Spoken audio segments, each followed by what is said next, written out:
How's it going, everybody? My name is Triggers and welcome to Grounded. We have the patch 0.2 finally live and we're going to cover all of the changes in this video. So if you're interested in seeing what's new, what's changed, what has been added, what has maybe been removed, what's been fixed, all that stuff, well, then you found the right place.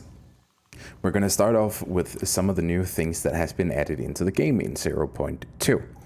First of all, we will be covering some of the building items here, and I also lined up some weapons and stuff here, and we're going to look at that. And then we also have a few changes to the character as well as around the world, so we're going to go explore the world after we covered all of the stuff that we can see right in front of us here. Moving up to the house, I want to start off with the new features first and foremost.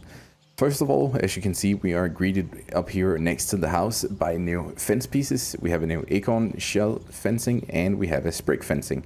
These are two new decor items. They do not have any functionality besides just being a decor.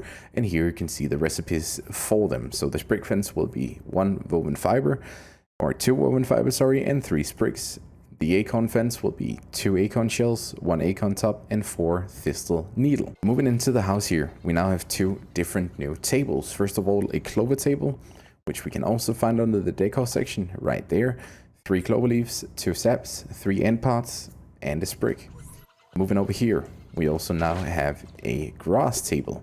The grass table is 1 acorn shell, 3 grass planks, 4 end parts, and 3 woven fiber. These new items are both for decorative purposes only, and as of right now we still don't have any option to sit down in the chairs next to our table and actually sit around it. So for now it's purely for decorative purposes, but it looks super good, so very welcoming indeed. 4 parts in the world, that is all that we have right now. Another massive new exciting thing is actually birds that has been included into the game, but we're gonna just wait a couple minutes until we go look at that. We want to cover all of the stuff that we have here first of all. So for the character, we also now have our, let's see, there we go, status. We actually have different perks now. Actually, all of these perks, this update is so new that all of these perks still have not been discovered. When you go into creative, you don't automatically get these perks. We still have to go explore them. So we cannot actually at the moment see what all of them are. The ones that I have information on right now are as following. We have a total of 6 perks at the moment. The first perk is called Juicy. Juicy is like a true bookworm. You can't resist the wall of text. An encyclopedic knowledge of beverage ingredients enriches you. So this seems like you get some sort of extra knowledge around something. What this exactly means is not 100% sure at the moment. Natural Explorer is, with each landmark found, you gain a better understanding of the lay of the land. Your tiny feet traverse the yard like it's the back of your hand. So this sounds like you maybe get some extra pinpoints, or maybe you move faster. Not really sure how this perk works. The way that you unlock this though is by visiting different landmarks or field stations. So basically you get it the more you explore. Coupe De Gras is the next one, which is discovering a beacon of hope in the darkness lifts your will to survive. Burst of inspiration flash before your eyes in the heat of battle as you land blows one can only describe as lucky. This sounds like you will be getting extra damage to your hits potentially, since they say you land blows one can only describe as lucky. So maybe you get a crit chance or something along those lines. We also still do not know exactly how to get this one. Cardio Fan is the next one. This one says, exhausting your tiny body over and over again. Your cell adopt a more efficient respiration process. So this sounds like we get extra stamina, and this is unlocked after using a set amount of stamina while running. Meat Shield is the next one, which you can purchase from Burgle. So you go use your science to purchase these, just like you unlock new items with this. It's a perk that teaches you to believe in your body, increasing your maximum health. So that one is pretty straight flat down and super nice, because that's going to be so efficient for when you're fighting spiders. Buff Lungs is the last one that we know at the moment. This is also purchased from Burgle for 7,000 raw science. It's a perk that teaches you how to work out your lungs to increase your max stamina. So another one here that gives us extra stamina, which is super nice. That is all that we know about the perks at the moment. But we have way more, so let's keep going. Besides just shopping for new perks at Burgle, he will also now offer you new quests, one of them being Artificer, which is crafting quests. and the other one being Chip Sleuth, which is quests asking you to locate burgle chips. So we now actually also have some sort of a quest that helps you on your way to finding other burgle chips, so that you can give those to him and trade for different unlocks. For changes and buffs and nerf, we first of all have a buff to the Fang Dagger.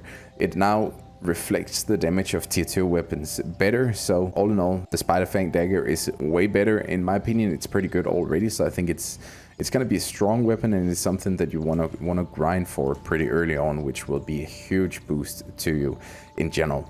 Next up, we also have some spike traps down here. The spike traps has a significant damage buff. Right now, I think they take around 20% damage from a worker end when they run into it. So excited to see what a significant change means. We will probably see that very soon. And then next up, we have a blocking. Whenever you try to block with a weapon, then you can no longer mash your button and then get a perfect block. There is a delay now for when a block event starts. If we just take this one out here, and if we now try to block, let's see, there we go. And if we now try to block, well, I guess it's after the animation. Yep, it's definitely not happening immediately anymore if I just spam click here. So a little delay once we start spam clicking, which is nice. As you can see, we don't really get those blocks in. So to prevent that, you just mash your button and you get a perfect block. The Lava Blade's poison proc is now more consistent. Before it felt kind of finicky, and sometimes you didn't really get the perk, the poison perk in when you wanted it to, but it's way more consistent now, so they definitely went ahead and changed that. They also reduced the stun ratings of all two-handers. This means that, for example, the stun rating of the Ant Club, as you can see now, is not as high anymore. The Mint Mallet now has a slight reduction in damage. The Mint Mallet was super strong before and super good at taking down pretty much any enemy that you would encounter along your way. So now it is more in line with its tier progression. This is a tier 3 weapon, and it reflects that better now. The new stats looks like this. As you can see, the damage is just a tiny bit lower. There are also some changes to the general world around us. The spiders around the world has now learned a new series of attacks that they will choose from once you engage them. Before, you would only be attacked by their basic bite, but now they have different ways to attack you. For ammo, the eye patch at the moment gives us an attack damage bonus. This has been slightly reduced. How much slightly means, not really sure about that, but it does not give us as much anymore. So a little bit of a nerf to the eye patch on the attack damage. A bunch of changes to the UI, to the interface, to the world around us has also been made. And besides that, we also have some changes to building. If you've been following my Let's Play so far, you will also have seen that I often work around glitching out the foundations and stuff like that in order to place those down in places where you otherwise wouldn't be able to, in order to get a more aesthetically pleasing look to my base. On the other hand, you can actually pretty much put stuff wherever you want to in case you just glitch it. It sounds like from the patch notes that this has been changed somewhat, and I've tried to experiment with it a little bit, and it definitely feels like some of it has been changed. So I do think there is something about what, you know, they mentioned in the patch notes around that subject. But I kind of covered all of the stuff that I wanted to cover now, so I feel like we only have left to chase down a bird. So I'm gonna leave creative here, and I'm gonna go into my own world here and see if we can find a bird somewhere. While chasing the birds, I actually just was confronted with my forgetfulness, because we also have water mites right here, as you can see. These are new. There we go. Just need some more. Can we get some oxygen? There. Perfect. These are new small ambient creatures. These don't really harm you at all. They can be taken down rather easily underwater. You probably need a spear to do so. That one just broke. And when you take those down, you'll get yourself some mite meat. There we go. Water flea meat, I meant. Which at the moment does not have an icon, it looks like. But still continuing to chase for that bird. Okay, perfect. Some more music, I guess, when we discover landmarks as well. But still looking for the bird. I would expect that the water bird bath thingy over there would be the most obvious place for them to be, but apparently not. So the hunt continues. So I spent more than a day looking for the bird out here, and I simply cannot find a bird anywhere.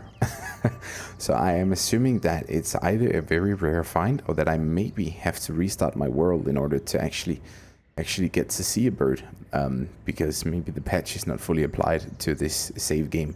I'm gonna look into this. I'm gonna leave a link to where you can actually see what these birds look like down in the comments, just a developer blog from Obsidian themselves, so you can see what the bird looks like. So this will be all for today's video. Thank you so much for watching, and I hope this was useful. If it was useful, don't forget to hit that subscribe button just down below, and until next time, have an awesome day, guys. Bye bye.